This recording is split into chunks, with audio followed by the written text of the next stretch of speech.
Terima kasih Tuhan untuk hari ini.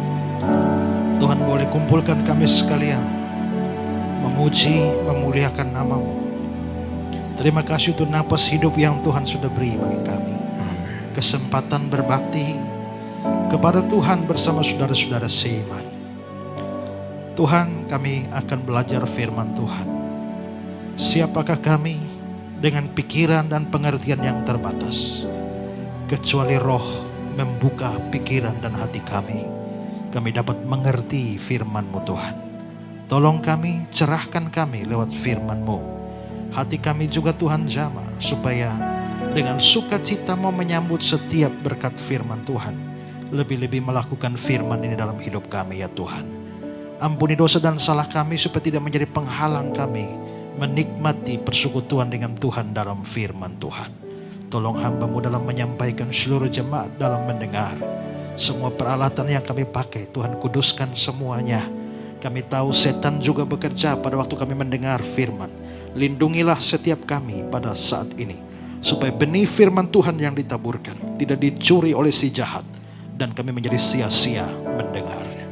Kami siap belajar firman. Berilah hati seorang murid yang mau dididik dalam firman-Mu. Dalam nama Yesus kami berdoa. Amin. Silakan duduk kembali. Baik, shalom. Kita akan belajar firman Tuhan hari ini, dan mari kita melihat teks Yohanes 12 ayat 1 sampai ayat yang ke-8. Yohanes 12 1 sampai 8. 6 hari sebelum Paskah, Yesus datang ke Betania, tempat tinggal Lazarus yang dibangkitkan Yesus dari antara orang mati.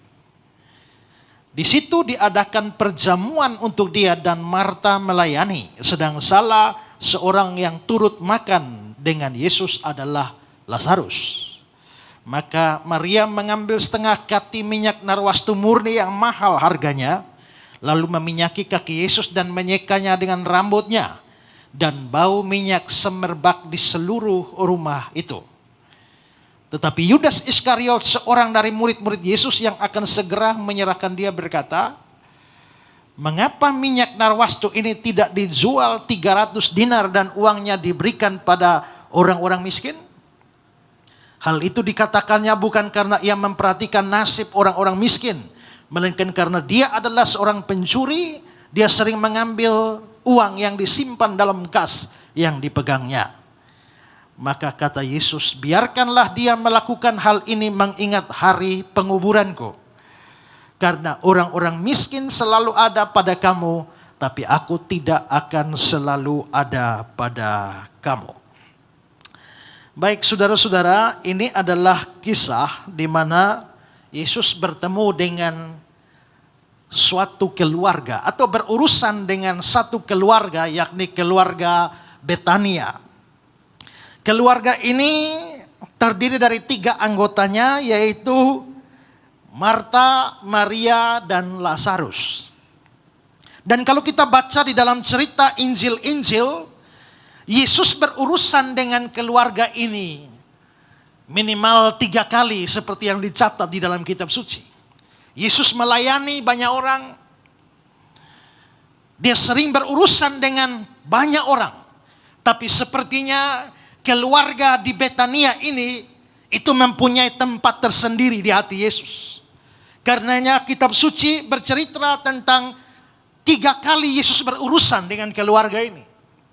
Urusan pertama, ketika Yesus berkunjung ke rumah ini, lalu diceritakan di dalam Lukas bahwa Marta sibuk melayani dia, sedangkan Maria terus duduk di kaki Yesus dan mendengar firman-Nya. Lalu Marta protes karena mengapa Yesus membiarkan Maria terus duduk dan mendengar dan tidak membantu dia. Itu peristiwa pertama di mana Yesus mengunjungi keluarga ini. Lalu peristiwa yang kedua adalah ketika Lazarus sakit di Yohanes pasal yang ke-11. Lazarus sakit dan Yesus dikabari, "Dia yang engkau kasihi sedang sakit." Dari situ kita bisa tahu bahwa Yesus sangat mengasihi anggota-anggota keluarga ini, termasuk di dalamnya adalah Lazarus. Karena itulah maka begitu Lazarus sakit, Yesus dikabari. Tapi ternyata Yesus datang. Lazarus sudah dikuburkan 4 hari. Dan kita semua tahu ceritanya. Yesus melakukan mujizat dengan membangkitkan Lazarus dari antara orang mati. Lalu peristiwa ketiga adalah yang baru saja kita baca 6 hari sebelum Paskah.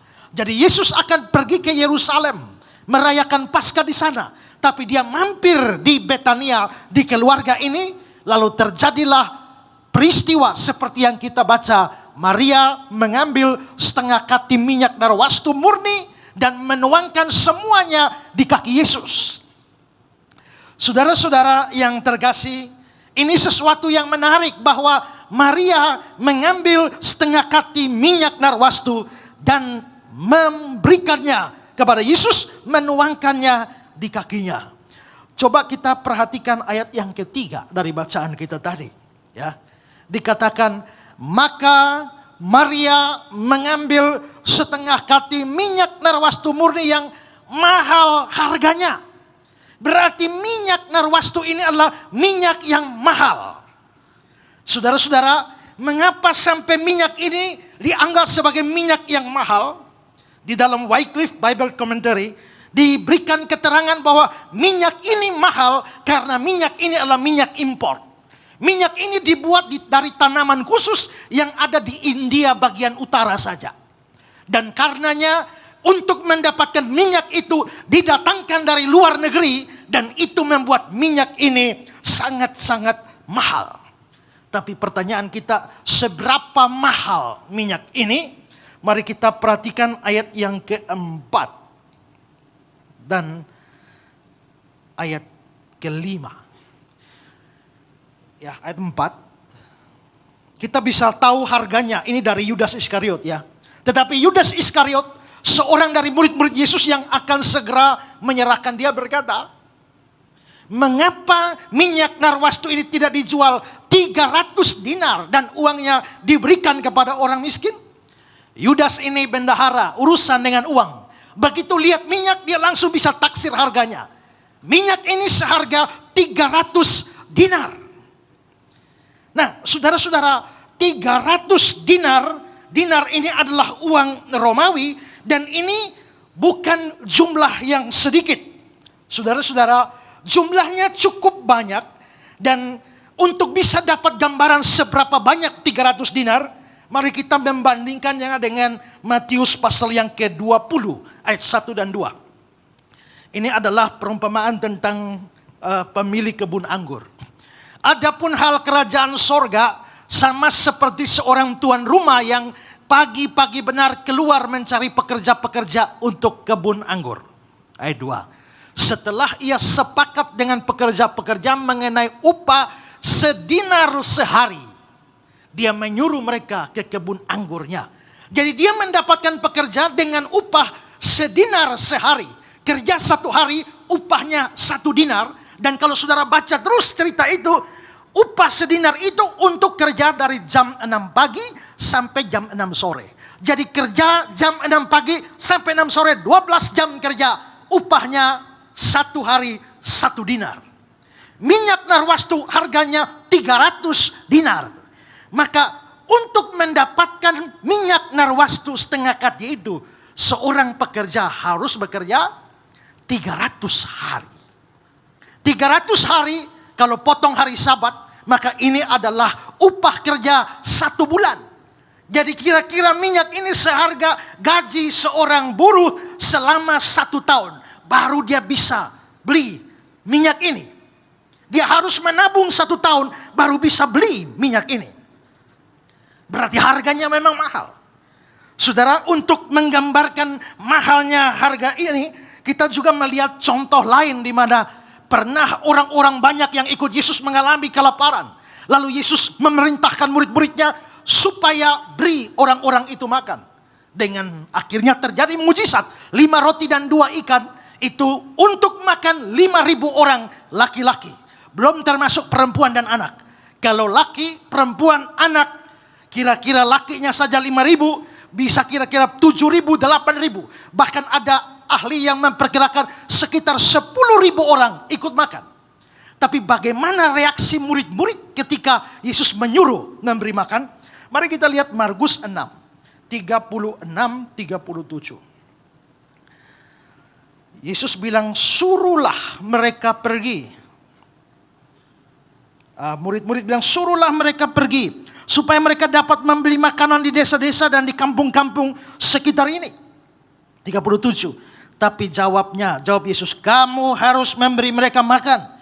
Kata mereka kepadanya, jadi haruskah kami membeli roti seharga 200 dinar untuk memberi mereka makan?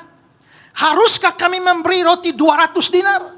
Itu berarti perhitungannya untuk bisa beli roti makan kira-kira 7.000, 8.000 atau 10.000 orang butuh minimal 200 dinar. Ya. Atau kita bisa lihat Yohanes pasal yang ke-6 ayat yang ke-7. Yohanes 6 ayat 7. Jawab Filipus kepadanya, roti seharga 200 dinar tidak akan cukup untuk mereka ini. Roti seharga 200 dinar tidak cukup. Lalu berapa yang harus cukup untuk kasih makan ribuan orang? Kalau 300 dinar itu cukup. Dengan kata lain, uang 300 dinar atau harga minyak ini itu bisa dibelikan roti untuk makan kira-kira 7.000, 8.000, bahkan 10.000 orang. Maka saudara bayangkan, bikin pesta roti makan 10.000 orang, 300 dinar cukup. Berarti 300 dinar ini memang bukan uang sedikit. Ini betul-betul uang banyak dan sangat mahal harganya. Tapi Maria menuangkan semua. Dengan kata lain, dia menuangkan 300 dinar di kaki Yesus. Itulah sebabnya Yudas anggap ini pemborosan. Dengan kata lain, Maria memberi barangnya yang mahal sekali kepada Yesus. Tapi saudara, bukan hanya soal mahal. Mahal belum tentu berharga. Tapi pemberian Maria ini sudah mahal, berharga lagi. Kenapa berharga? Karena di dalam International Standard Bible Encyclopedia, dia bilang bahwa biasanya setiap perempuan Yahudi mempunyai kalung kecil di lehernya yang ada isinya. Isinya itu adalah minyak narwastu. Kalung itu namanya alabaster. Maka perempuan Yahudi punya alabaster isi minyak narwastu, digunakan untuk apa? Pada waktu pernikahan nanti. Pada waktu pernikahan nanti, pesta pernikahan itu, perempuan itu akan mengambil minyak narwastu dari alabasternya, kalungnya, dan mencurahkannya di atas kaki suaminya sebagai tanda cinta, tanda kasih kepada suaminya. Berarti minyak di dalam alabaster itu minyak yang sangat berharga. Tapi saudara, ternyata Maria sudah mempersembahkan semuanya di kaki Yesus. Maka Maria mempersembahkan miliknya yang bukan hanya mahal, tapi sangat-sangat berharga. Maria tidak pikir untung rugi. Maria tidak pelit dengan Tuhan. Apa yang paling mahal dalam dirinya, apa yang paling berharga dari dirinya, semua dia persembahkan di kaki Yesus. Ini seharusnya memang menjadi pelajaran bagi setiap orang Kristen. Bahwa belajar untuk memberi kepada Tuhan. Bukan hanya soal duit kalau kita bicara pemberian. Tapi soal hati kita, soal hidup kita, soal talenta kita, soal waktu kita, soal tenaga kita. Seluruh yang ada pada kita harus diberikan kepada Tuhan. Tapi seringkali orang Kristen terlalu pelit dengan Tuhan. Pada waktu saya kecil ada lagu yang biasanya mengiring persembahan. Persembahan kami sedikit sekali, kiranya Tuhan terimalah dengan segenap hati. Karena persembahan kami sedikit sekali, akhirnya orang kasih persembahan sedikit sekali. Akhirnya gereja-gereja dalam terjemahan lagu itu yang baru diganti kata-katanya. Persembahan kami cerminan kasih-Mu. Jadi tidak sedikit lagi, tapi cerminan kasih-Mu. Berapa banyak orang Kristen yang terlalu hitung-hitungan, pelit dengan Tuhan dari hidupnya. Tapi kita belajar dari Maria bahwa Maria memberikan yang terbaik dari dirinya untuk Tuhan. Tapi lebih daripada itu, sekarang kita bertanya, mengapa sih kok Maria rela, berani, nekat memberikan sebegitu mahal dan sebegitu berharga bagi Tuhan? Hari ini saya mau mengajak kita melihat alasan-alasan yang Maria punyai untuk bisa melakukan hal seperti itu kepada Tuhan.